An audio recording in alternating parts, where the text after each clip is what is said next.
You're listening to the HR Mixtape, your podcast with the perfect mix of practical advice, thought-provoking interviews, and stories that just hit different so that work doesn't have to feel, well, like work.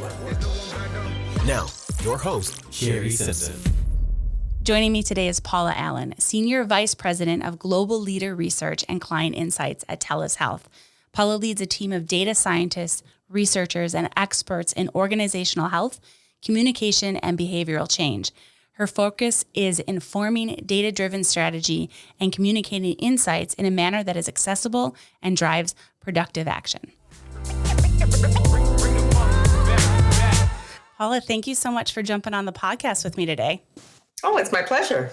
So I have been thinking a lot about this concept of loneliness as we continue to tackle what hybrid and remote work look like. And especially as we hear that the WHO has this declaration around loneliness. How significant do you think this issue is in the modern workplace? It is a very significant issue in modern life.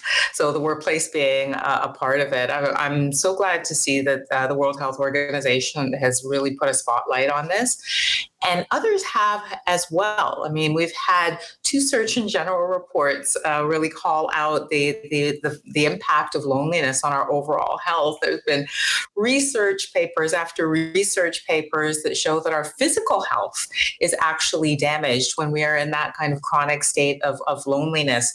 Increased heart disease, increased risk of stroke, reduced immune system functioning, as well as the mental health impact.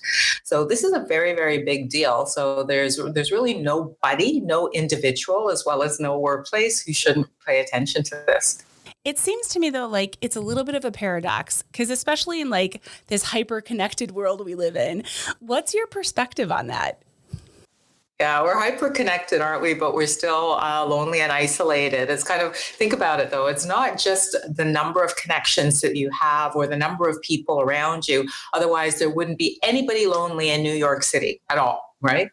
So it's when you really think about it, being alone is sort of like a state. It could be good. It could be bad. It's good to have some alone time. That's not the issue. Social connection is really important. And that gives you the opportunity to do what's super, super important, which is to have trusted relationships. So it's that trust, that ability to know that somebody has your back, somebody cares about your well-being. You're able to sort of be yourself. That's the thing that reduces loneliness, not just the number of connections you have. And unfortunately, sometimes digital connections can establish relationships that go to the next level and build that trust, or digital connections can just be superficial, in which case you don't have what you absolutely need. Being that we're in this spot right now where loneliness has been declared, by the World Health Organization, I'm curious about how hybrid work and remote work have impacted that. And the reason that I think I want to dig into that a little bit is when I think about what we got to experience going remote is we got a peek into each other's lives in a way we hadn't before. For those who are listening, you can't see, but we are both on camera with no filters in our background. We can kind of see what's going on behind us. We didn't have that before. So I do feel like in some instances, I'm more connected, but in others, I'm more distant because now I'm looking at, you through a screen rather than looking at your face. How has hybrid work impacted or affected this idea around loneliness? Well, your comments are actually very brilliant because it's really too early to tell. And from our data, actually, it really is very individualized in terms of the situation.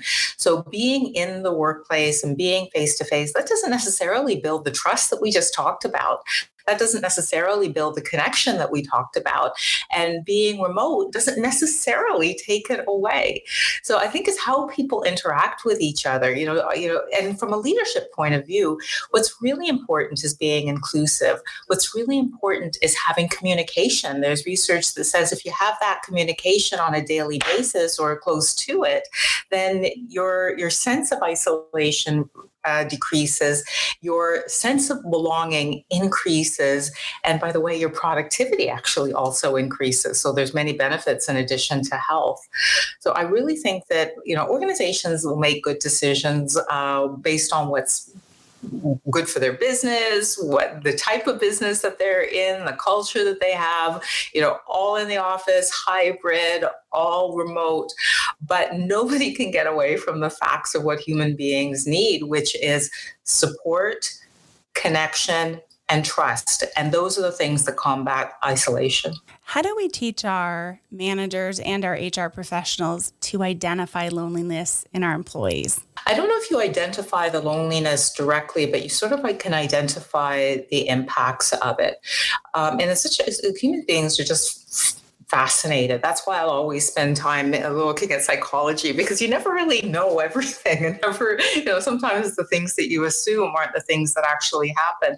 One would think that if you're isolated or if you're lonely, that you would be more prone to reach out. Because it's such an uncomfortable state, because actually the parts of your brain that respond to pain are the parts of your brain that respond to isolation and loneliness. It's really something that is very viscerally uncomfortable.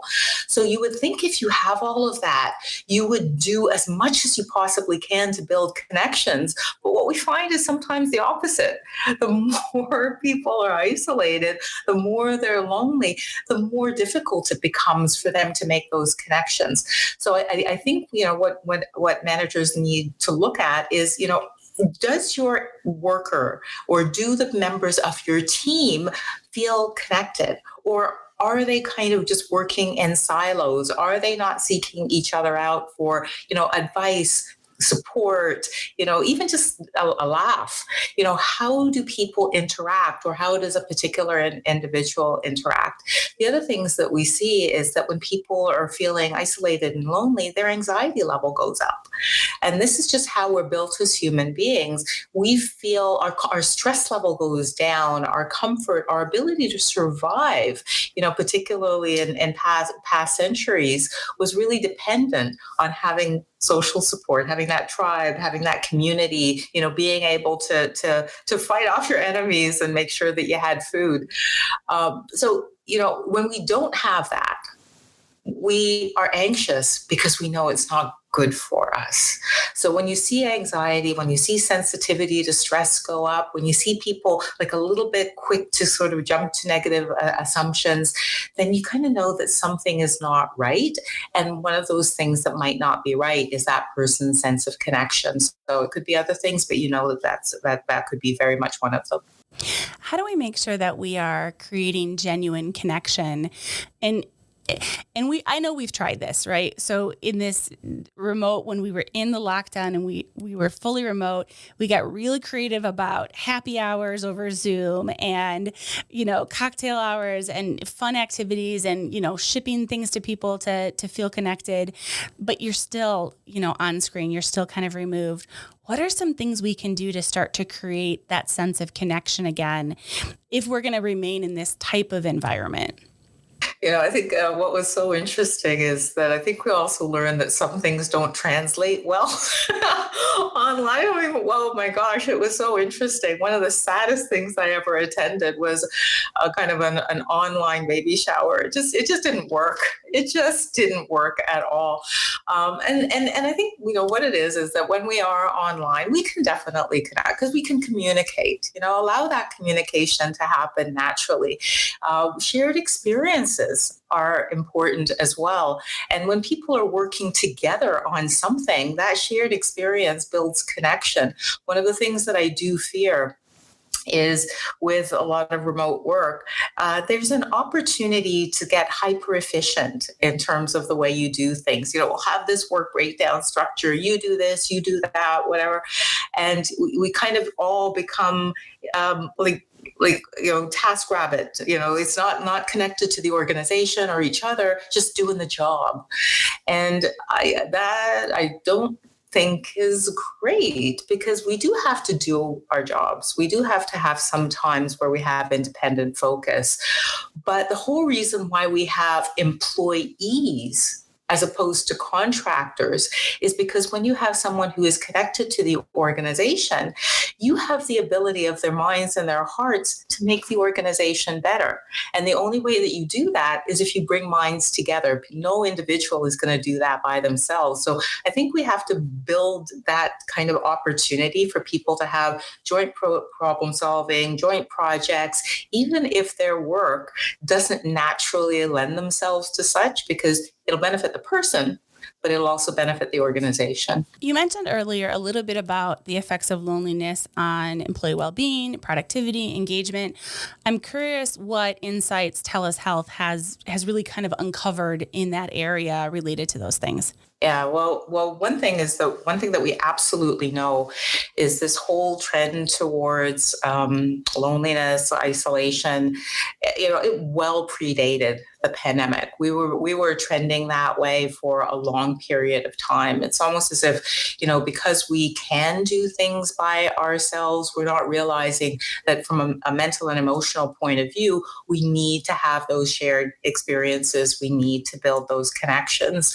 We've also found that people have become a little impatient in a lot of things. And sometimes it's like, well, I don't have a connection. So, I met this person, and I'm not just talking about dating or whatever, I'm just talking about friendships. And because, things didn't feel beautifully connected after 2.5 minutes, I gave up. It takes a little bit of time and a little bit of investment, and we've really become impatient as a society. But a couple of things are really important. Number one, we are actually finding that this issue is much more significant in younger adults than it is with older adults. And we would have thought that would be a little bit different because particularly we're only dealing with working adults. But as you get older, it's more likely that you would be widowed. It's more likely that you might have some physical limitations that kind of prevent you from connecting with other people in an in-person way. But we're also finding that people are a lot more aware when they age that they need to make connections because those things are risks. So more volunteer work, more action to actually counter what otherwise would have happened in previous generations. In the younger cohorts, that issue of trust is a big deal. We're finding that, younger individuals are more likely to distrust people that they call friends. They call them friends. The circle is there, but it'll only go so far. And of course, when you don't have that circle of trust, when you don't feel that, your friends have your back, you're wondering whether they're going to post something about you, or there's this feeling of competition. You're never going to have that counter to isolation through social support that we all need. So that's one thing. Younger generations are suffering more. The other thing that we found is that the pandemic absolutely did have an impact. 60% more likely across the board, all generations are saying that they are more likely to avoid social contact now than they were before. And again, this kind of goes back to how fascinating human beings are. You would think that, think about it at the beginning of the pandemic. I know I did not like the fact that in our area, we had, mandated physical isolation. I didn't like it at all. Most people didn't. But we get used to anything, even things that are not good, we get used to. We get into a habit. And I think some of us have gotten into a habit of just relying on ourselves and really haven't gotten enough out of that habit, even when we don't need to anymore. It's such a good point. And I was thinking as you were talking, so my husband is at a class this week, so he's gone all week, and I'm home by myself with the dogs. And I got to day 3 or 4, and I was like, I haven't left the house in 4 days. I didn't really have a reason to leave the house. I order my groceries. There are things that, like you said, we just kind of adapted, right? And so there's we don't necessarily have a reason to leave the house unless we're intentional about it. So that really resonates with me about how we've kind of gotten used to it. And I'm an extrovert, so I love being around people. So it's like you kind of have to make yourself do those things that maybe you pulled back from doing. So I really like you mentioning that. As we think about creating policy around this, should we be creating policy around loneliness? How should we be thinking about that? I mean, really, it relates to mental health in an organization. What's your perspective on that? It's interesting because I think it's great to give people opportunity, to connect in the way I was saying before, and in other ways. So, just having those joint projects, so that the opportunity to kind of, have that shared experience. So I think that's great. My mind doesn't go to policy though. My mind goes to another public health tool, which is awareness. So we had massive campaigns around the awareness of issues related to smoking. Have massive campaigns related to issues related to a number of things. It's really the first step. Like, it's not the only thing. It's not a magic bullet, but I consider myself very, very fortunate as a researcher to have a window into some of these things that do make a difference in terms of my mental health and well-being.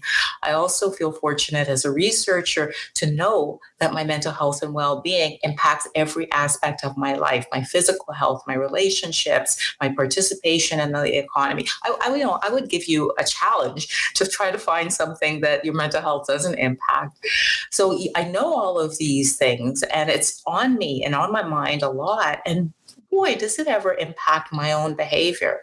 So the whole idea of just allowing things to happen and then taking the risk is something that I just wouldn't do. So you're an extrovert, I'm an introvert, but I know that my stressful level is lower when I have my circle of support. I know that not everybody is going to jump around and worry about taking care of me because they've got their own lives. So I reach out and make sure that I make connections to other people. I know that volunteer work is a wonderful way to have a sense of purpose and also to connect with people that you otherwise wouldn't have connected with. So I'm involved with that as well. So I feel so grateful for the knowledge I have, and I think that we should also transmit that knowledge a little bit more assertively to everybody. Do you think we're going to see coming out of the WHO a campaign around loneliness? Actually, 100% I do, because they've actually set up a commission to make sure that they're tackling this issue. And again, it's happening across the world. We're moving in this direction. It's not just hyper-industrialized societies. This is one of the biggest risks of human beings right now. And as I said, it's not just a matter of increasing your risk of mental health, but we know that anxiety that's created, the pain literally that's created, it impacts people's productivity and their ability to participate fully in the economy. It's not like some people might be not able to work, but in most cases, you're just not able to be your best. And the other thing is it impacts physical health. So some of the numbers that I said, 30% increase in cardiovascular disease, stroke, the strain on your brain, which is part of your body, impacts the strain on the rest of your body and creates damage. So the World Health Organization has put together some pretty smart people to figure out how to actually tackle this because it is such a huge issue. As we wrap our conversation, you have such an amazing background in mental health. And like you said, as a researcher, I'm hoping that you can give us some tips or some activities to help us address loneliness, both personally and in the workplace. Obviously not hosting baby showers. Virtually. Virtual baby showers are probably not something we should implement. But is there something that we should be implementing that you haven't mentioned as, kind of our takeaway here? Yeah. And just on that point, somebody might have been able to pull it off, that baby shower, quite well virtually. I just didn't know how to do it. It was just, I don't know. But you know what? Think about what the human mind actually needs. And one of the things that we underestimate is our need for variety and stimulation. Just not having that, and I think a lot of us felt that during the pandemic, is not great for us. It's not good for us as kids because we need it to actually build neurons, but it's important for us as adults. So when you don't have that, you probably let me just say it another way. If if you don't have a variety in your experiences, you're always in one place, you're always doing one thing, you're working hard, and maybe the only other thing that you do is meditate, and there's no variety, then you're probably also not giving yourself the opportunity to have a lot of social connection. So I think you have to think about giving yourself a balanced diet to your mind. So seeing different things visually, having a little sense of accomplishment, having some fun, and having some time with other people. So, think about it holistically. And when you do, there will be time for other people. The other thing that I would say is make sure that you're not passive about this, because it's very easy to say, well, my life situation is X and I'm upset about it, because of Y. But you got a lot of control. Everyone does. And the more you reach out, the more people reach out to you, just checking in on people, showing them gratitude for what they brought to your life, be what you want, and things come back to you in multiple folds. But I think more than anything, I think we also need to know that we have levels of support that we need.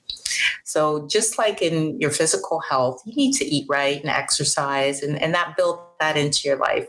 We need to have social connections. We need to build trusted relationships and build that into our life.